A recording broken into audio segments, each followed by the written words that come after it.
বন্ধুরে আমার, হযরতে দাউদ আলাইহিস সালামের সন্তান ছিল একজন নবী। হযরতে সুলাইমান আলাইহিস সালাম তিনি এমন একজন নবী ছিলেন, আমার আল্লাহ ওনাকে এমন একটা কুদরতি গাড়ি দিয়েছিল যেটার কোনো ড্রাইভার লাগতো না, যেটার কোনো তেল লাগতো না, যেটার কোনো মোবিল লাগতো না, যেটা বন্ধু কোনো ব্রেক লাগতো না, স্টার্টিং কোনো কিছুই লাগতো না, শুধু অনুমতি দিতে দেরি রে বন্ধু, এটা চলতে দেরি করতো না। আল্লাহর নবী বায়ুকে যদি বলতো, বায়ু তুমি আমার গাড়ি নিয়ে ওই গন্তব্যে যাও, বায়ু প্রস্তুত ছিল ওটাকে নিয়ে ঘুরতে। সুবহানাল্লাহ। তার এই ভীতিটা দেখে বন্ধু আমার একটাই ওয়াজটা মনে পড়ে গেল। এবার একদিন আল্লাহর নবীর সিংহাসন দেখলেন, ও বন্ধু বাতাস নিয়ে ঘুরে বেড়াচ্ছে, কোনো তেল লাগলো না, কোনো মোবিল লাগলো না, কোনো ড্রাইভার লাগলো না, কি আশ্চর্য নিয়ামতের এক গাড়ি, কি সিংহাসন।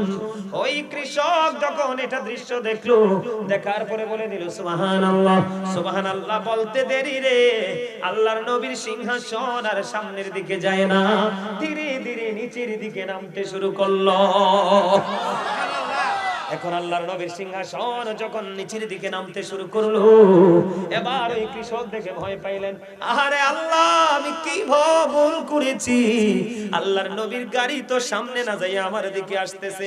ওই কৃষক বন্ধু কি করলো, ও বন্ধু এই দৃশ্য দেখে কাজ পালায়া তার গন্তব্যের দিকে রওনা হলো। আল্লাহর নবী ঈসা রুহুল্লাহ, আল্লাহর নবী সুলাইমান আলাইহিস সালাম এবার কি করলেন, ওই কৃষককে ধাওয়া করলেন তার সাথে কথা বলার জন্য, কিন্তু সে ভয় পেয়ে গেল। সর্বশেষে আল্লাহর নবী প্রশ্ন করলেন, তুমি একটু আগে কি বলেছিলে? কয় আমার মনে নাই। সুবহানাল্লাহ কোন না আরো জোরে। এই আমার স্বাস্থ্য ভাইদের অবস্থাটা এরকম হইছে, ভয় পেয়ে গেছে, কয় আমার মনে নাই। কয় মনে করে দেখো। ও বন্ধু বলার পরে আবার বলে, নবী গো আমি তো সুবহানাল্লাহ বলেছি। এবার আল্লাহর নবী একটা ডাক দিয়ে বলে, রে পাগল, তুমি সুবহানাল্লাহ বলার কারণে আমার আল্লাহ তোমার আমলনামায় যে সওয়াবটুকু দিয়েছে, তুমি যদি আমাকে সেই সওয়াব দিতে যদি রাজি হও, আমি আমার ওই বাদশাহের রাজত্ব তোমায় দিতে প্রস্তুত। আরে খুদা, সব লবণ ছাড়া সুবহানাল্লাহ। খাবারে লবণ না দিলে মজা হয়? তা আপনি প্রেম নিয়ে সুবহানাল্লাহ না কইলে মজা হইব কেমনে? তা আপনাদের সুবহানাল্লাহ দেখে দুর্বল, অসুস্থ সুবহানাল্লাহ, এমনি কইলে হইতো না। জোরে কোন সুবহানাল্লাহ, আর জোরে। এইবার যে আওয়াজ দিবেন শয়তানে তিসি বানায় আইতো না। আলহামদুলিল্লাহ বলেন। আল্লাহর নবী সুবহানাল্লাহর মর্যাদা বোঝানোর জন্য আপনাদেরকে এটা বললাম। আর জোরে কোন সুবহানাল্লাহ। এবং আমরা আল্লাহ রাব্বুল আলামিনের দরবারে লক্ষ কোটি শুকরিয়া জ্ঞাপন করছি যে মহান রাব্বুল আলামিন আজকে আমাদেরকে পবিত্র এই জান্নাতের বাগানে আসার বসার তৌফিক দিয়েছেন। আল্লাহর হাবিবের শানে কয়েক মর্তবা দরুদ ও সালাম, আল্লাহর জিকির করার তৌফিক আল্লাহ আমাদেরকে দিয়েছেন। সে শুকরিয়া তার সকলে একবার পড়ুন আলহামদুলিল্লাহ। আর একটু জোরে পড়ুন আলহামদুলিল্লাহ। আপনারা কি সুস্থ আছেন না অসুস্থ? কে কইছে সুস্থ আপনাদেরকে? কাকে সুস্থ বলে আর কাকে অসুস্থ বলে সেটা কি আপনারা বুঝেন? আমার কাছে মনে হয় যে এখানে কয়েকটা লোক সুস্থ আছে আর ম্যাক্সিমামই অসুস্থ। এখানে আমার কাছে মনে হয় কিছু মানুষ স্ট্রং আছে আর ম্যাক্সিমাম মানুষই উইক। চাচা, thank you, absolutely right answer.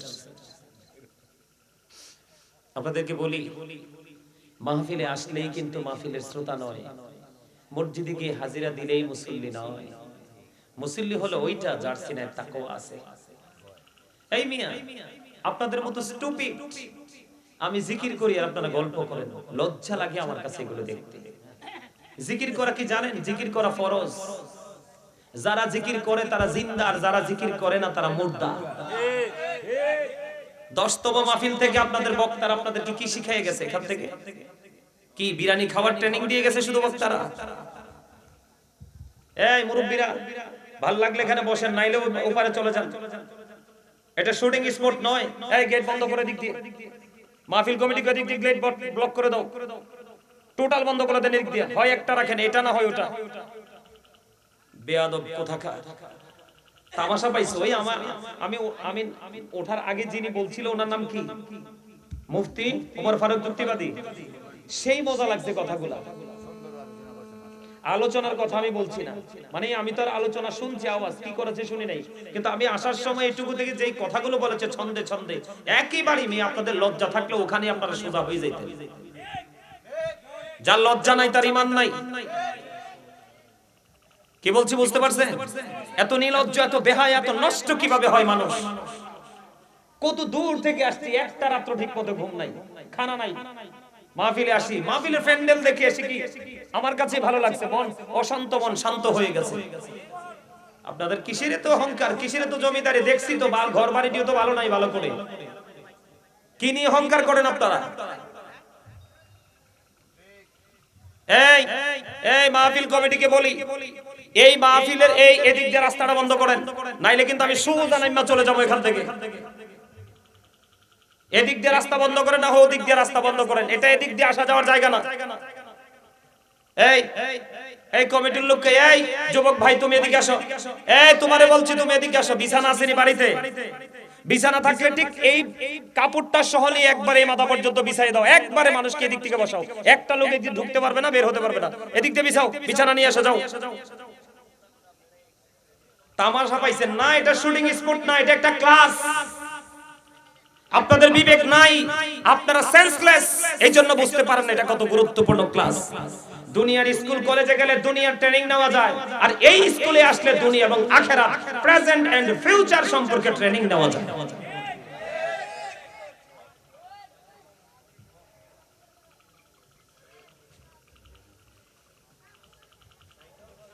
আপনাদেরকে বলি, এই আপনারা এখানে যারা আসছেন আমার কথা শুনেন,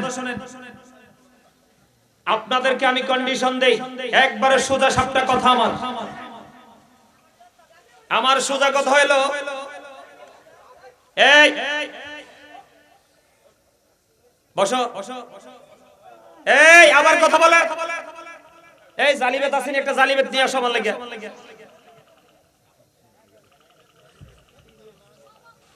এই আপনাদেরকে বলি, আপনাদেরকে আমি কি বলি শোনেন, আমি এখানে আলোচনা করতে আসছি, তামাশা করতে আসি নাই, আমি আপনাদেরকে ক্লাস করাবো, আপনারা সবাই আমার স্টুডেন্ট, যতক্ষণ আমি আলোচনা করব। ঠিকটাও বলতে পারেন নাই? আমার আলোচনা শুনতে হলে শর্ত মানতে হবে। কি বলে মন দিয়ে শোনেন, আমার আলোচনা শুনতে হলে স্টপ ইউর মাউথ এভরিবডি, এটা আমার ফার্স্ট কন্ডিশন, সবার জবানকে বন্ধ রাখতে হবে।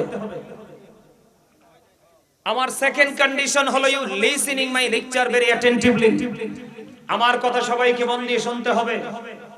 থার্ড কন্ডিশন হলো আপনি যদি বলেন আই সে ডোন্ট অ্যাকসেপ্টেবল, আমি বলবো I say go to your seat out of sight, আপনি আমার সীমানা ছেড়ে বাড়ি চলে যাবেন। কথা কি বুঝতে পারছেন আমার? যারা মাহফিল করায় তারা বুঝে মাহফিল যে করাইতে কত কষ্ট। বাড়ি ঘর দালান কোঠা কিনতে, এই কথা বলছ কেন?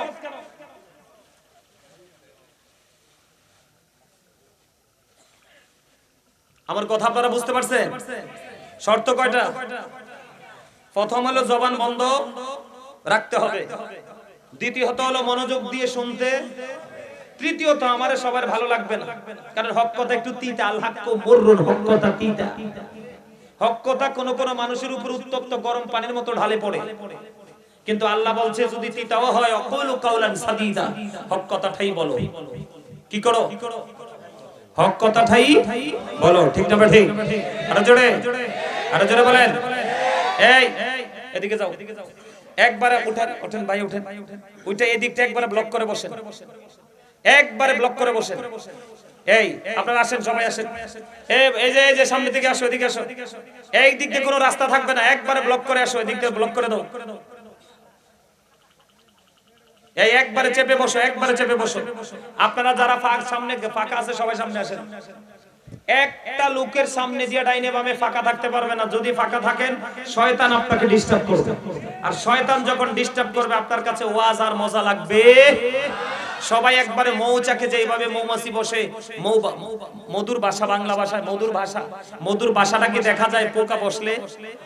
আপনি বসলে আপনার জায়গাটা ডান বাম থেকে দেখা যাবে কেন?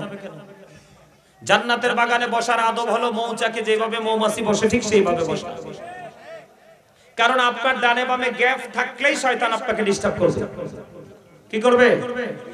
আরো জোরে বলেন, কি করবে? আরো জোরে বলেন। ডিস্টার্ব করবে, ঠিক কিনা বলেন? সবাই আসেন। আমার কথা হয়তো আপনাদের কাছে ভালো লাগবে না, এত ওয়াজ হচ্ছে, এত বয়ান হচ্ছে, এরপরেও কিন্তু মানুষের হেদায়েত নাই। কেন নাই জানেন? তার একটা মাত্র কারণ, আপনি মসজিদের দিকে দেখেন, জুম্মার দিনটা আমাদের শ্রেষ্ঠ দিন। আপনি জুম্মার দিনটা এমন একটা দিন, এই দিনে পর্যন্ত দেখবেন ইমাম সাহেব খুতবা দেওয়ার সময় মসজিদে ঢুকে সালামটা ফিরাইতে দেরি, মনে হয় যে দরজায় যুদ্ধ শুরু হয়েছে। কার আগে কে বের হবে, এদেরকে কি নামাজি বলা যায়? কথা বলেন, যায়? এই নামাজ দিয়ে আপনি কি করবেন? সারা জনমে নামাজ পড়ে আপনি কি লাভ করবেন বলেন? আগে সুন্নাত আছে, পরে সুন্নাত আছে, আছে না নাই? কিন্তু আপনি মাঝখান দিয়ে এসে 2 রাকাত পড়লেন, মুনাজাতও দেয় না, এত বেয়াদব। 2টা হাত পর্যন্ত তোলে না, আরো কই বেদাত। কোনটা দাঁত আর কোনটা বেদাত তুই বুঝোস?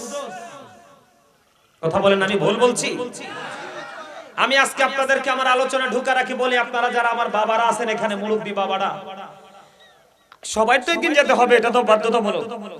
আপনাদের মতো এই যে মুরব্বী, এই যে এখানে কিছু মুরব্বী আছে, আপনাদের মতো মুরব্বী মানুষগুলো যদি পৃথিবী ছেড়ে চলে যান না, এই পৃথিবীটা আর বেশি দিন থাকবে না। কেন থাকবে না জানেন?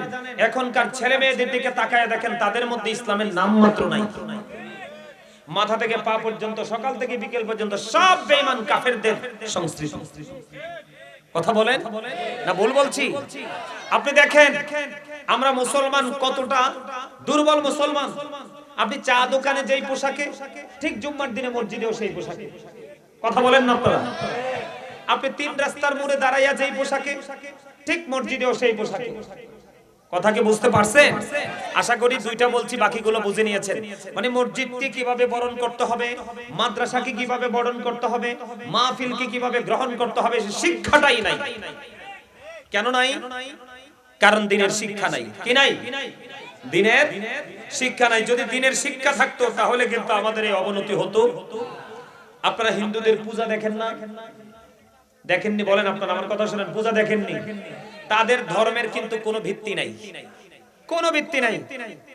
কিন্তু তারপরেও দেখবেন তারা যখন তাদের ধর্মের চর্চা করে, বাচ্চা থেকে সর্বোচ্চ লেভেলের মানুষগুলো, তাদের এত মানে গ্রহণযোগ্যতার সাথে, তাদের দৃষ্টিতে আদব বলা হয়, ওই আদবের সাথে সবগুলো উপচে পড়ে তারা তাদের পূজা মণ্ডপে যায়। কিন্তু আমরা শ্রেষ্ঠ মুসলমান, আমাদেরকে আল্লাহ যে নিয়ামত দিয়েছে, আমরা কিন্তু সেই নিয়ামত নিতে পারি।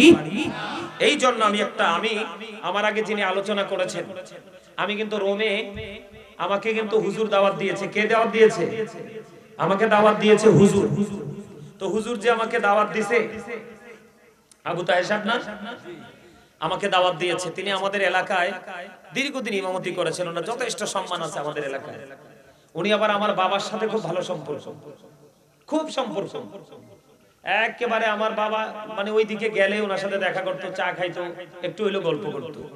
তো উনি যেহেতু দাওয়াত দিয়েছে, তো ওনার যেন আমি যদি দেরিতে আসি বা কোনো কিছু হয়, ওনার উপরে আপনারা আঙ্গুলটা তুলবেন।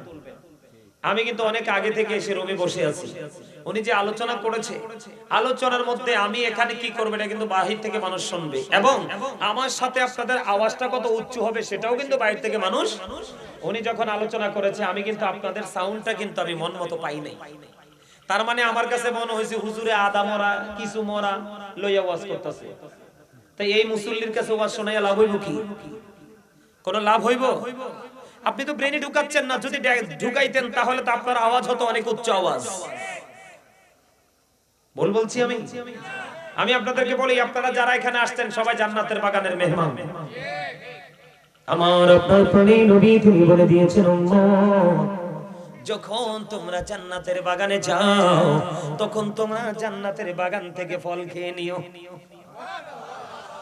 ইয়া রাসূলুল্লাহ, ইয়া হাবিবাল্লাহ, নবী গো, ও প্রাণের নবী, ওই জান্নাতের বাগানের ফলটা কি গো?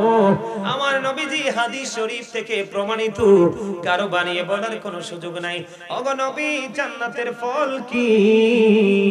আমার আপনার প্রাণের নবী বলে দিয়েছেন, সুবহানাল্লাহ, আলহামদুলিল্লাহ, লা ইলাহা ইল্লাল্লাহ, সুবহানাল্লাহ, আলহামদুলিল্লাহ, লা ইলাহা ইল্লাল্লাহ, লা ইলাহা ইল্লাল্লাহ, লা ইলাহা ইল্লাল্লাহ আরশ কুরসি লৌহ কলম সৃষ্টি জাহান ওসিলা আরশ কুরসি লৌহ কলম সৃষ্টি জাহান ওসিলা নিচে আল্লাহ খুশি হইয়া নাম রাখলেন হাবিবুল্লাহ সুবহানাল্লাহ আলহামদুলিল্লাহ লা ইলাহা ইল্লাল্লাহ লা ইলাহা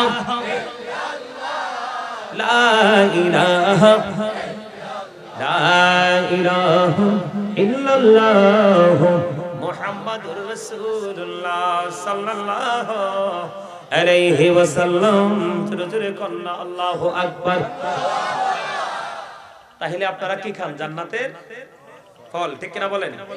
অন খাইলে তো তৃপ্তি আসে, আসে না? এখন আপনারা যে জিকির করছেন আমার সাথে, তৃপ্তি আসছে নি? কোথায়, দেহে না রুহে? ও মা শব্দি সালাক, আমি তো মনে করছি বোকা। শান্তি কই? কথা কয় না, কোথায়? রুহে। কারণ মানুষের আসল সত্তা হলো তার আত্মা, দেহ নয়। কি খেয়াল করেন, একটু বলি, শুধু একটু বলবো আপনাদেরকে বোঝানোর জন্য। যারা বোঝেন তো বোঝেন, যারা বোঝে না তারাও যেন বুঝতে পারে। এই যে মাথা থেকে পা পর্যন্ত এটা একটা মানুষ। কি মানুষ? এই মানুষকে আল্লাহর কোরআনের ভাষায় কি বলা হয়? কখনো বলেছেন নাস, কখনো বলেছেন ইনসান। ইংলিশে কখনো বলা হয় মেন, আবার কখনো বলা হয় পারসন। এই মানুষটার ভিতরে আরেকটা মানুষ আছে, যেই মানুষটাকে আরবি ভাষায় বলা হয় রূহ। ইংলিশে এটাকে বলা হয় সোল, বাংলাতে এটাকে বলা হয় আত্মা। আল্লাহ বলেছেন সে the soul is the word of my lord, বলি রূহু মিন আমরি রব্বি, first tense, present tense, future tense. একদিন ছিল না, আজকে আছে, আরেকদিন থাকবে না। কথা কি বুঝে আসছে? তাহলে যেদিন রূহুটা দেহে ছিল না সেদিন আপনি আমিও ছিলাম না। আব্দুল জব্বার নাম ছিল না, আব্দুর রহিম নাম ছিল না। কারণ রূহু তো আলমে আরো হয়, আল্লাহর আরশের চারপাশে মওজুদ করা আছে, ঠিক কিনা বলেন? আর দেহ তো বাবা মায়ের মাঝে দুনিয়া, তো আপনি মানুষ হইলেন কেমনে? এখন আপনার মায়ের ওদরে আপনার আমার বডি সৃষ্টি হলো, তখন আত্মাটাকে ওখান থেকে ট্রান্সফার করে আল্লাহ বডিতে ঢুকাই দিল। মায়ের পেট থেকে সুস্থ মানুষ হয়ে আসলাম, 7 দিন হলো, নাম রাখা হলো, চুল ফালা হলো। ছেলে হইলে 2টা ছাগল দিয়ে আকিকা, মেয়ে হইলে 1টা ছাগল দিয়ে আকিকা। ছাগল 1 বছরের হলে এনাফ। কথা কয় না কেন? যেই নামটা রাখছে 7 দিনের দিন, ওই নামে আমরা চলতেছি। আরেকদিন হঠাৎ করে যে একদিন যেমন ছিল না, আরেকদিন দেহ থেকে থাকবে না। সেদিন কি হবে আপনার পরিচয়? You are dead, I am a dead. Dead body, dead soul বলার সাহস কারোরই নেই। কারণ দেহের মরণ আছে, আত্মার কোনো মরণ নেই, আত্মার কোনো ক্ষয় নেই, আত্মার কোনো বিনাশ নেই। কারণ এটা শুধু স্থান পরিবর্তন করে, প্লেস চেঞ্জ করে, ঠিক কিনা বলেন? তাহলে এখান থেকে কি বোঝা যায়? আত্মা থাকলে আসি, আত্মা না থাকলে নাই। তাহলে এখান থেকে বোঝা যায় আমার দেহটা আসল নয়, আত্মাটা হলো আসল। তাহলে এখানে বসার পরে কি আপনারা শুধু দেহটা রাখবেন, না দেহের সাথে আত্মাটাকেও রাখবেন? যারা দেহের সাথে আত্মাটাকেও সজাগ রাখে, তাদের মতো ইন্টেলিজেন্ট কেউ হতে পারে না। তার মানে তারা অনেক বুদ্ধিমান, ভেরি ইন্টেলিজেন্ট। কথা বলে না কেন? আর যারা ওইটাকে মাথায় রেখে কাজ করতে পারে না, আমি বলি ইউ আর ভেরি স্টুপিড। কথা কয় না কেন? বল বললাম, খারাপ লাগে? আমার কথা খারাপ লাগলে কিচ্ছু করার নাই, কারণ আমি আয়াত কিতাব পড়ছি, হুজুররা বুঝছে। আল্লাহ বলেছেন, O believer, save yourself and your families from the fire. Allah রাব্বুল আলামিন ঈমানদারদেরকে ডেকে বলেছেন, ইয়া আইয়ুহাল্লাযীনা আমানু কু আনফুসাকুম ওয়া আহলিকুম নারা। আল্লাহ বলেছেন, O believer, save yourself and your families from the fire. Allah ঈমানদারকে ডেকে বলেছেন, তুমি জাহান্নাম থেকে বাঁচো এবং তোমার পরিবারকেও জাহান্নাম থেকে বাঁচাও। আমি আসছি আজকে আপনাদেরকে বাঁচানোর জন্য। কখনো মিষ্টি বলবো, কখনো দুষ্ট বলবো, এটাই শিক্ষকদের কাজ। কথা বলে না কেন? কারণ আমরা যদি আপনাদের ভুল না ধরি, তাহলে আপনারা শুধরাবেন না। আর আলেমরা ভুল ধরলে যেটা রাগ করে, এটার মতন গর্দবার কেউ হতে পারে না। কথা বলে না কেন? আলেমরা কখনো কারো শত্রু হয় না, আলেমরা চিরচারিত বন্ধু। কথা কয় না কেন? পৃথিবীতে সবচেয়ে বেশি যারা আল্লাহকে ভয় করে তারা হলো আলেমরা। এইজন্য আপনারা সাধারণ মানুষ সম্পর্কে আল্লাহ রাব্বুল আলামিন বলেছেন, join with my dear people, come to my paradise. Allah বলেছেন, join with my dear people, আমার প্রিয় লোকেদের সাথে যুক্ত হও। কাম টু মাই প্যারাডাইস, আমার জান্নাতে চলে আসো। ফাদখুলি ফি ইবাদি ওয়াদখুলি জান্নাতি। আল্লাহর এই প্রিয় লোকটা হক্কানি আলেমও হতে পারে, হক্কানি আল্লাহর ওলিও হতে পারে। আপনারা সাধারণ মানুষ, বাঁচার কোনো রাস্তা নাই। আল্লাহকে কে কইছে তোমাদের বাঁচার রাস্তা নাই? আমি তো তোমাদের জন্য চিরদিনের জন্য বাঁচার রাস্তা ওপেনিং করে দিয়েছি। আল্লাহ সেই রাস্তাটা কি? আমার প্রিয় বান্দা হক্কানি আলেম, হক্কানি আল্লাহর ওলি, তাদের সাথে যুক্ত হও আর আমার জান্নাতে চলে আসো। আর তাদের সাথে যদি যুক্ত হতে না পারো তাহলে তোমরা লোভে পড়বা। কিসে পড়বা? লোভে পড়বা, অন্যায় করবা, অত্যাচার করবা, জুলুম করবা, ব্যভিচার করবা, তোমরা যত কিছু আছে সব করবা। আর আলেমদের হক্কানি আলেম হতে হবে, কিন্তু সব আলেম কিন্তু হক না। এখন দেখবেন আপনি নবীরে ভালোবাসা প্রশংসা করেন, আরেকটাই কইবো বেদাত। ওমা কথা কয় না, কয় না রে ভাই, কয় না, কয় কি না? এই সম্পর্কে রাসূল বলে গেছেন কিয়ামতের পূর্বক্ষণে কিয়ামতের যত আলামত আছে, এই আলামতের মধ্যে একটা আলামত হলো পথভ্রষ্ট আলেম, যাদের কথায় মানুষ দলবদ্ধ হয়ে যাবে, বিভক্ত হয়ে যাবে, মারামারি করবে, মানুষ অনেক ধরনের ফিতনায় পড়ে যাবে। এদের থেকে তোমাদেরকে বেঁচে থাকতে হবে। আপনারা কি মনে করতেন হিন্দু, খ্রিস্টান, বৌদ্ধ, ইহুদি মিলাইয়া ৭৩ দল হবে? না, আল্লাহ তো বেঈমান সম্পর্কে ওয়াজ একবার পাকাপাকি করে দিয়েছেন। আল্লাহ বলেছেন উইদ্দাত লিল কাফিরিন, you have to go to hell. বেঈমান কাফেরদের ঠিকানা হলো চিরস্থায়ী ঠিকানা হলো জাহান্নাম। আল্লাহ তাদের জন্য জাহান্নাম বানাইছে। শুধু মুসলমানের ৭৩ দল হবে। কার? শুধু মুসলমানের ৭৩ দল হবে। এর মধ্যে মাত্র ওয়ানলি ওয়ান, একটা টিম মাত্র জান্নাতে যাবে, একটা দল, যেটার নাম হলো আহলুস সুন্নাত ওয়াল জামাআহ ইজ দ্য বেস্ট পার্টি। সুবহানাল্লাহ বলে না কেন? এটা রাসূল বলছে, আমার কথা না তো। রাসূলের কথা সত্য না মিথ্যা? আরো জোরে। সত্য। সন্দেহ করলে ঈমান থাকবে না। শুনবেন কেমন সত্য। বেঈমানেরা কি বলছে রাসূল সম্পর্কে? বেঈমান কাফেরেরা বলেছে হযরত মুহাম্মদ সাল্লাল্লাহু আলাইহি সাল্লাম was born in a country. His father's name was Abdullah. His mother's name was Amina. His father died before he was born. He lost his mother in his childhood. He was very truthful. আপনারা আমার নবী ছিলেন শ্রেষ্ঠ সত্যবাদী। আওয়াজ করে কোন সুবহানাল্লাহ। এটা কার বক্তব্য? এটা ইংরেজদের বক্তব্য। কার কথা কয় না? আরে বক্তব্য কার? ইংরেজদের। শুধু এটাই বলছে।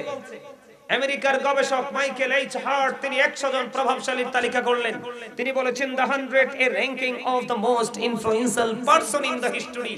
100 জন প্রভাবশালীর তালিকা করলেন। তিনি ইনফ্লুয়েন্সাল দ্বারা শ্রেষ্ঠ প্রভাবশালী হিসাবে আপনার আমার প্রাণের নবীকে আখ্যায়িত করলেন। তাহলে আপনি আমি দামি না কম দামি? কম দামি হইছি খাইচ্ছর দোষে। কোন দোষে? আরে আমার চরিত্র ছিল গুড ক্যারেক্টার, আর এখন আমি হয়েছি ক্যারেক্টারলেস। ঠিক কি না বলো? কয়টা মুসলমানের চরিত্র ভালো কোন তো? আরে মুসলমান তো যেমন তো মসজিদের সভাপতি, সেক্রেটারি, এগুলোর মধ্যে টাউড আছে। কথা কয় না কেন? আমাদের কুমিল্লা সিটিতে, তোমরা জানো কিনা জানি না, কয়দিন আগে, প্রায় 1-2 মাস আগে, আমাদের কুমিল্লা সিটিতে ইমাম সাহেবকে কে সুদের ওয়াজ করছে, বুঝছেন? সুদের ওয়াজ করার পরে মসজিদের সভাপতি সাহেব নামার পরে কানে কানে কয়, হুজুর আগামী জুমা থেকে কালকে আইয়েন না, কত পড়াইবো, কে ব্যবস্থা হইব। কারণ হেতে সিটার এতে সুদ খায়। কথা কয় না কেন? এতে কি খায়? ইমাম সাহেবের চাকরি নট করে দিলে, আয় গর্দবের বাচ্চা গর্দব, ইমাম সাহেবের রিজিক তোর চেয়ে বেশি ফাঁকা। কথা কয় না কেন? তুই দিন কয়বার ডাকা? যারা বড় মাথায় টুপি রাখাটাও তো একটা চ্যালেঞ্জিং ব্যাপার। এখন যার মাথায় সবসময় টুপিটাও থাকে, তুমি মনে করবা আমার চাইতে ডিফিকাল্ট। কথা বলেন না কেন? পাঞ্জাবিটা পরে রাখা এটাও একটা বড় নিয়ামত।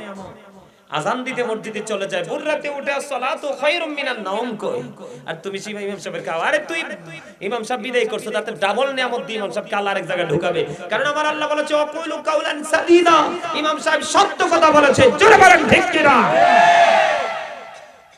তোমার কাছে ভালো না লাগলে কিচ্ছু যায় আসে না, আল্লাহর কাছে ঠিকই ভালো লাগে। ঠিক কি না? এই কারণে আল্লাহ কইছে আলেমদের সাথে যুদ্ধ না করে প্রেমের বন্ধনে আবদ্ধ হও, আর তাদের সাথে আমার জান্নাতে চলে আসো। আল্লাহ জান্নাতে গেলে কি করব? খানা খাওয়াবো। সুবহানাল্লাহ কয় না? ইনদা রাব্বিহিম ইউরযাকুন, দে রিসিভ ফুড ফ্রম আল্লাহ। আল্লাহ জান্নাতীদের জন্য খাবার বরাদ্দ রাখছেন, জান্নাতীরা সেটা রিসিভ করবে এবং ভক্ষণ করবে। কিন্তু মজার কথা হইলো যতই খাক পায়খানাও নাই, প্রস্রাবও নাই। জোরে জোরে কয় না সুবহানাল্লাহ। আর এই দুনিয়াতে খাইলে পেট পাইপা থাকে, পেটে কত ডিস্টার্ব করে, প্রস্রাবখানা দৌড়াইতে দৌড়াইতে জান শেষ। কথা কয় না কেন?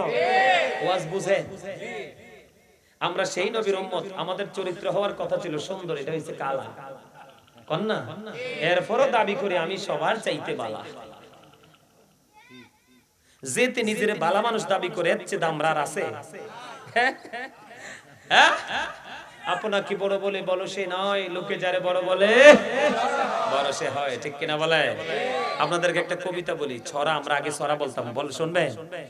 বাবুই পাখিরে ডাকি বলিছে চড়াই, কুড়ি করে থাকি করো শিল্পীরই বড়াই, আমি থাকি মহাসুখে অট্টালিকা পড়ে, তুমি কত কষ্ট পাও রোদে বৃষ্টি ঝরে, ঠিক কিনা বলে? হ্যাঁ, বাবুই পাখি চড়াইকে ডেকে বলে পাকা হোক তবু ভাই পরেরই বাসা, নিজ হাতে করা মোর কাঁচা ঘর খাসা, ঠিক কিনা বলে? এই ছড়াটা পইরা দেখেন, এটার অর্থ কি, কোথায় গিয়া দাঁড়ায়, এটা ব্যাখ্যা করতে গেলে মি একদিন শেষ হবে। ওই যে আমরা দামরা শুধু খাই বরিশাইলা আমরা, কথা কয় না, বল কইছি, আরো জোরে বলে। এই জন্য আমি আপনাকে বলছি, অন্যেরটা দেখে আপনি লাভ নাই, লাফাই লাভ নাই, আপনি নিজের আমল নিজে করে যাওয়ার চেষ্টা, কথা বলে না কেন? হ্যাঁ বল বলেছি। তোরা চাসনি কিছু কারো কাছে খোদার মদদ ছাড়া, অন্যের উপর ভরসা ছেড়ে নিজের পায়ে দাঁড়া। আপনি চলে গেলে আপনার জন্য কেউ হাদিয়া পাঠাবে না, কেউ নাই, আপনার সন্তান আপনার কবরটা পর্যন্ত জিয়ারত করবে না, বলবে বেদা, কারণ আপনি তো আপনার বাচ্চাকে সঠিক শিক্ষা দেন নাই, বাচ্চার দোষ নাই তো। আল্লাহ রাসূল যদি মা আয়েশা রজনীতে রাতের গভীরে চাইয়া দেখে পাশে প্রাণের রাসূল নাই, নবী গো কোথায় গেল, নবীরে খুঁজতে খুঁজতে যাইয়া দেখে নবী জান্নাতুল বাকিতে জিয়ারত করতেছে। আপনি আমার রাসূলের চাইতে দামি, নাউজুবিল্লাহ বলবেন না? আপনারা যে এই যুগে মানুষ আইসা যে বলবে নবীর চেয়ে দামি, এটা নবী জানতো, এই জন্য নবী আজ থেকে ১৫০০ বছর আগে বলে গেছে, ক্বালা আইয়ুকুম মিথলি, তোমরা কে আছো আমার মতো? কেউ হাত তোলে নাই। তার মানে আমার রাসূলের মতো কেউ হতে পারে, যেটা বলতে চাইছিলাম। সবচেয়ে প্রভাবশালী কে? আপনার আমার নবী। কিন্তু আমরা প্রভাবশালী হতে পারিনি, তার কারণ আমরা রাসূলকে ফলো করতে পারিনি। কথা বলেন, কারণ আমার কথা না তো এগুলো, ভাই আপনাদেরকে বলছি যে আমার কথা না, আল্লাহ বলেছেন সে বলুন, ইফ ইউ ডু লাভ আল্লাহ, যদি তোমরা আল্লাহকে ভালোবেসে থাকো, ফলো মি মুহাম্মদ সাল্লাল্লাহু আলাইহি ওয়াসাল্লাম, মুহাম্মদ সাল্লাল্লাহু আলাইহি সাল্লামের অনুগত হয়ে যাও, আল্লাহ উইল লাভ ইউ, আল্লাহ তোমাদেরকে ভালোবাসবে, এন্ড ফরগিভ ইউর সিনস, আল্লাহ তোমাদের সমস্ত জীবনের গুনাহ মাফ করে দিবে। আর জোরে বলুন সুবহানাল্লাহ। আল্লাহ কোরআনে বলেছেন কুল ইন কুনতুম তুহিব্বুনাল্লাহ ফাত্তাবিউনি ইউহিব্বুকুমুল্লাহু ওয়া ইয়াগফির লাকুম যুনুবাকুম আল্লাহু গফুরুর রহিম। জোরে জোরে কন্না সুবহানাল্লাহ। তাহলে খবর কি মজার না? ডক্টর আহমদ পেয়ারা বাগদাদি পীর সাহেব কাবলা, যিনি বেসরা ইউনিভার্সিটির লেকচারার ছিলেন, অসংখ্য কিতাব তিনি রচনা করেছেন। তিনি বলেছেন of all the great religious personalities of all prophet, Muhammad রাসূলুল্লাহ সাল্লাল্লাহু আলাইহি সাল্লাম ওয়াজ দ্য মোস্ট সাকসেসফুল। পৃথিবীতে যত নবী রাসূল এসেছে, সকল নবী রাসূলের মধ্যে আপনার আমার প্রাণের রাসূল মোস্ট সাকসেসফুল, সবচেয়ে সফল। আর জোরে, কারণ আমরা কি সফল হইতে পারছি? আমরা কি পারছি সফল হইতে? আমরা সফল হইতে পারি? আর জোরে বলেন, সফল হইতে পারি? পারছি? পারি নাই। এই এই ডান্সে কি লাগে? ও আচ্ছা, কালেকশন করব কে? কে? আমি? কি জন্য? হ্যাঁ, দাওয়াত দেওয়ার সময় বলছেন যে কালেকশন করতে হইব, তো আমি কালেকশন করলে এখানে ঢুকতে যাবো, ওয়াজ তো করবো না, ওয়াজ তো করবো না, কারণ কালেকশনে ঢুকতে যাই 2 ঘন্টা পারি। আপনি তো আবার কথা বুঝেন নাই, আপনি হুজুরে ডাক দেন, আপনি আমার কথা বুঝেন নাই, বোকা মানুষের মতো কথা বলেন কেন? আপনি বাবার বয়সী। আলোচনা যদি করতে হয় তাহলে আলোচনা করব, কালেকশন করলে শুধু কালেকশন করব। কথা বুঝেন নাই আপনি?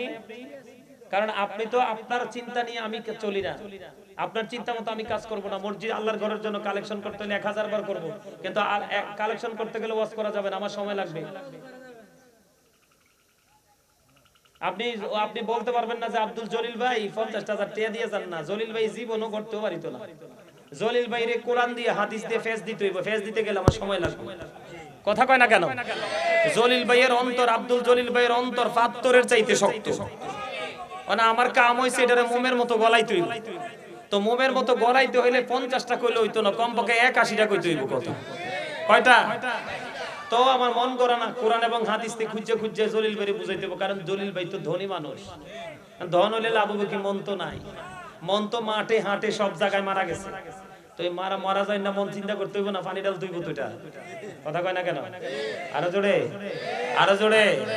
আরে জি ভালো করে কোন, আপনি কি মনে করছেন আল্লাহ জবান দিছে বুট খাওয়ার লাগে, বাদাম খাওয়ার লাগে, চা দোকানে বসে বসে বদনাম করার লাগে, হ্যাঁ বন্ধুদের কিনে আড্ডা দেওয়ার লাগে?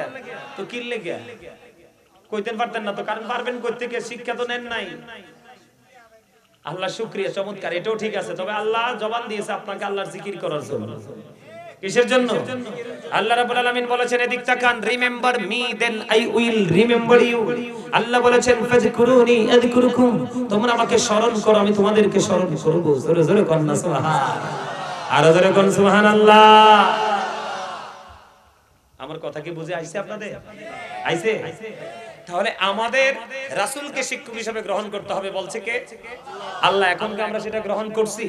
করি নাই। এই করি নাই বিধায় আজকে আমাদের এই প্রতিকূলতা। একটা एग्जांपल দেই, আপনি যদি ইসলাম সম্পর্কে ভালো ধারণা থাকে তখন আপনার মধ্য থেকে যেটা রাখার এটাই রাখবেন, আর যেটা ডিলিট করার সেটা ডিলিট করবেন, তাই তো? কিন্তু আমরা শিক্ষা নাই বলে কোনটা করব কোনটা ছাড়বো এটাই বুঝতে পারতেছি না। আমি আপনাদেরকে একটা एग्जांपल দেই, আমরা এই জগতে আইসা কোন জগতের সাথে মিলে গেছি একটা एग्जांपल দেই আপনাদেরকে।